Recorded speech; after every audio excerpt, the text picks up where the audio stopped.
Hi, I'm Amanda Masterson, CEO at Boys and Girls Haven. We've had a lot going on here, but in a lot of ways it's been business as usual. While we're in this office together, we continue to practice social distancing and all safety related to being healthy under the COVID-19 protocols. Lots of good things continue to happen with our kiddos here at Boys and Girls Haven. In particular, there's one young man who came to us in residential. He had a lot of trauma. When he came to us, he had a lot of things that he needed to work on and overcome before he might be ready to transition out to a foster home. Thankfully, he's there, he's ready, and it's exciting to see him ready to move on and to have done the work and to think about what it looked like when he first got here compared to today. It's amazing to know what the work that we do and what goes into that.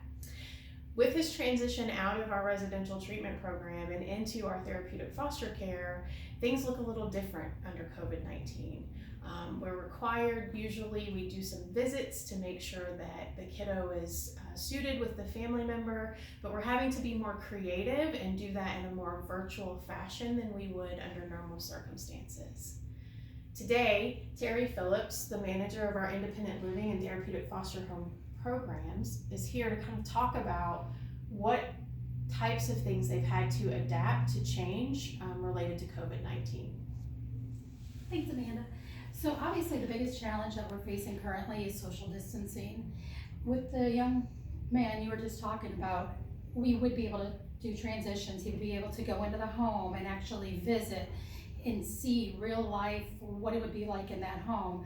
However, now we're limited to Zoom calls, and it's making sure that if the potential foster parents are coming on campus, that they've not had symptoms, not had any fevers, and their interactions are pretty minimal here, and it's not giving them a full extent of what this child would be like outside of Boys and Girls Haven. With that being said, we've graciously been able to do Zoom calls with the potential family.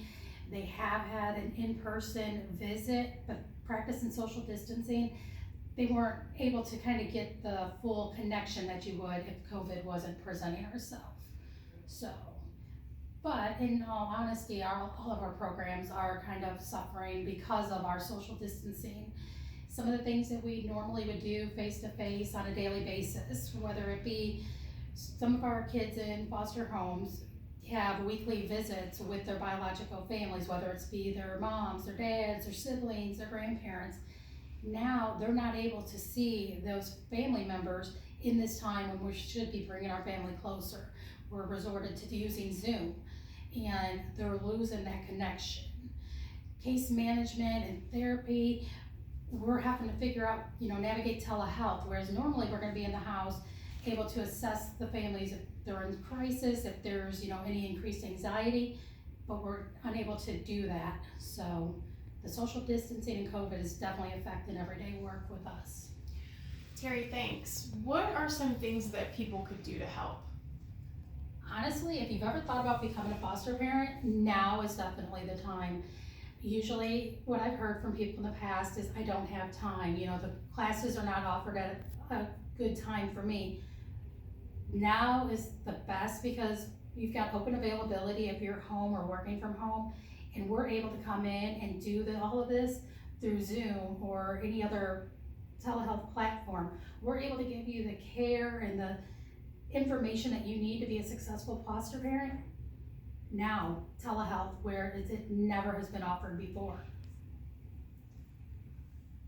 Thanks, Terry. Sure. We appreciate your work and all the hard work of your team. Thank you. If you're at home now with extra time and you're thinking about ways that you could help, becoming a foster parent for us would be one way. We would ask you to consider thinking about that, or at least asking more questions or gathering more information. One of the ways you can do that is by going to our website, boysandgirlshaven.org, and filling out an informational form. You can also give us a call if you'd like. We'd love to talk to you more about it. I hope that you are happy, safe, and healthy at home. Thank you.